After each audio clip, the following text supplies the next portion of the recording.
Hello everyone and welcome to my CS24 channel. I hope everyone is having a wonderful day. Before we begin, please hit the subscribe button and give this video a thumbs up. 90 Day Fiancé star breaks silence about child's death amid shocking legal drama.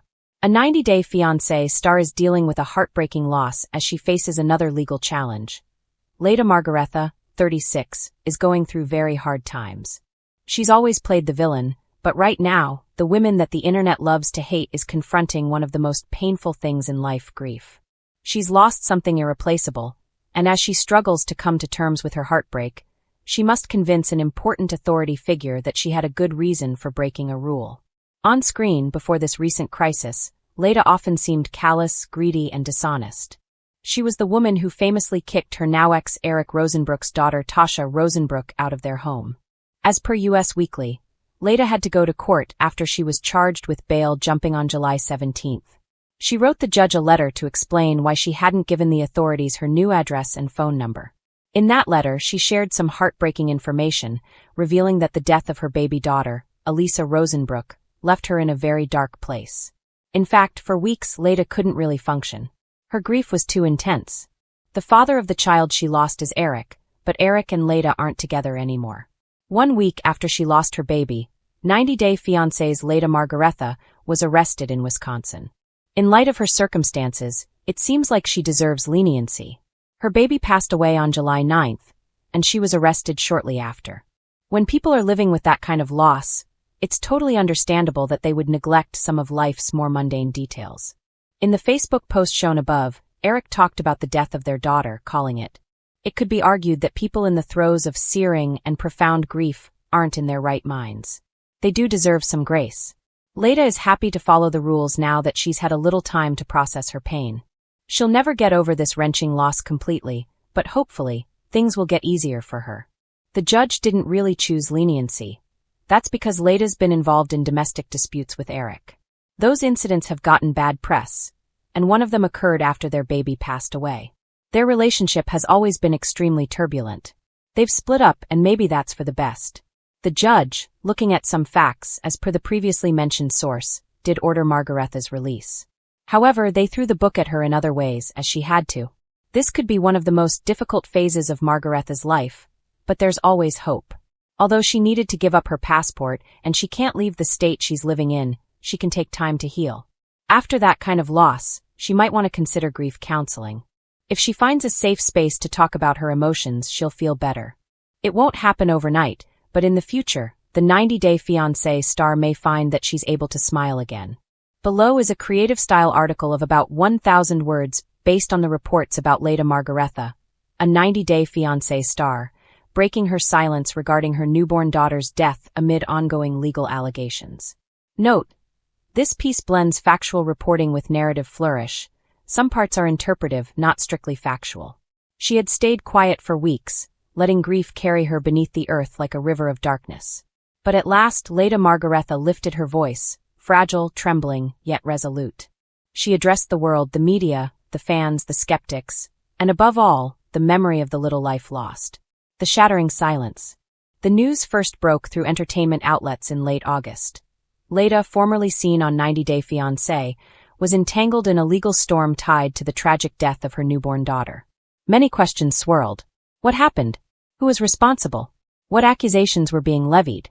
For weeks, Leda remained silent or responded only via terse statements, fueling speculation and rumor. The public's appetite for drama, especially where reality TV stars and heartbreak intersect, is insatiable. Some believed the worst. Others offered sympathy. But all waited for her to speak. At last, in a statement released through media channels, Leda confronted the swirling allegations and the grief head-on. She denied wrongdoing, she mourned her child, and she pleaded for compassion, not judgment. Multiple sources report her denial of all allegations connected to her newborn's death. Yahoo! +2. AOL. +2. A loss beyond words. "Nothing can prepare you for the silence a child leaves behind," she wrote. In her statement, Leda acknowledged the depth of her sorrow. She referred to the missing laughter, the ghost of tiny fingers. She named her daughter, though public outlets have carefully guarded certain details out of sensitivity. The death of an infant is a wound that resists healing. Even those indifferent to celebrity feel the ache. But when a public figure loses a child and allegations swirl in the press, the pain becomes public spectacle. Leida's grief has been objectified, picked apart, debated in headlines. Yet Leida asked for a moment of respite, a chance to grieve away from the cameras, away from armchair critics and social media judges. She wrote, "I ask only for the respect my baby deserves, quiet, dignity, truth." Her words were a soft shield, crafted to hold back the storm. The legal tempest. The tragedy is compounded by legal challenges. Alongside the emotional grief looms the threat of litigation or official investigation. The press reports that she faces allegations surrounding the circumstances of the infant's death, though the specific charges or claims remain murky in the public domain. Screen rant. +2. AOL. +2. Leida's statement emphatically denies any misconduct or wrongdoing. She frames the tragic event as a natural loss, heartache beyond reason, not a crime. From her public remarks, she maintains innocence. Yahoo! +2. Screen Still, rant. the legal process leans on evidence, testimony, autopsy reports, and procedural rigor.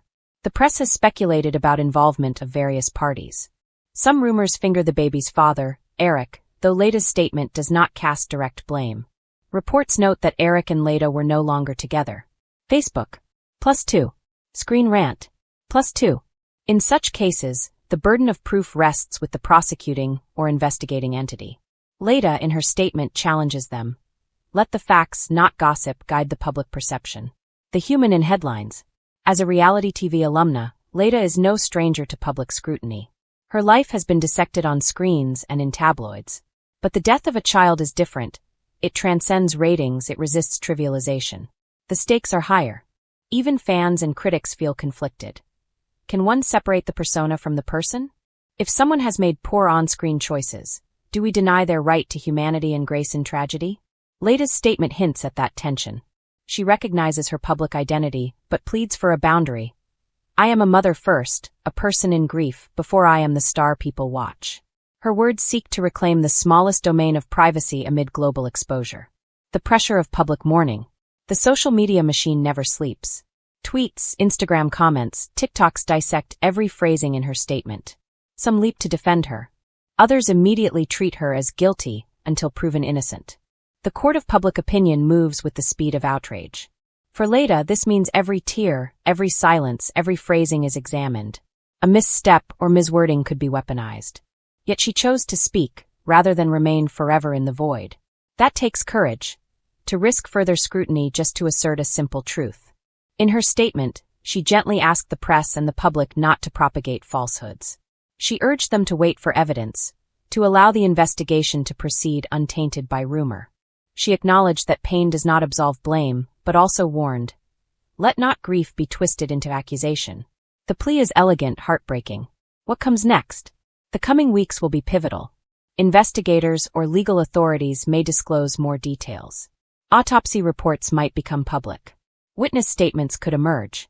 Leida's legal team will likely respond. Media outlets will continue to follow every twist. If the inquiry finds her innocent, this chapter may close in her favor, though the scars remain. If some culpability is found, the narrative will shift again. Either way, she's given voice to her side. She has declared that the child she lost was not a mere plot point, but a person worthy of defense. In the court of public feeling, many may remain unconvinced. But in the courtroom of law, the burden rests on proof, not spectacle. A final lament. Grief has no timeline. For Leida, this 90-day window since birth may feel like centuries of grief. She spoke of sleepless nights haunted by absence. She spoke of dreams of holding, cradling, and seeing what might have been. She broke the silence not only to defend, but to mourn. The public will watch. Some will support, some will doubt, some will demand further admission. But at the center remains a mother's sorrow and a child's absence. We can't know all the truth yet, but our humanity calls us to withhold judgment until facts emerge, and to treat grief with reverence. Leida Margaretha has asked for just that. Space, dignity, and the chance to prove her truth. In a world of public spectacle, that plea is quietly beautiful.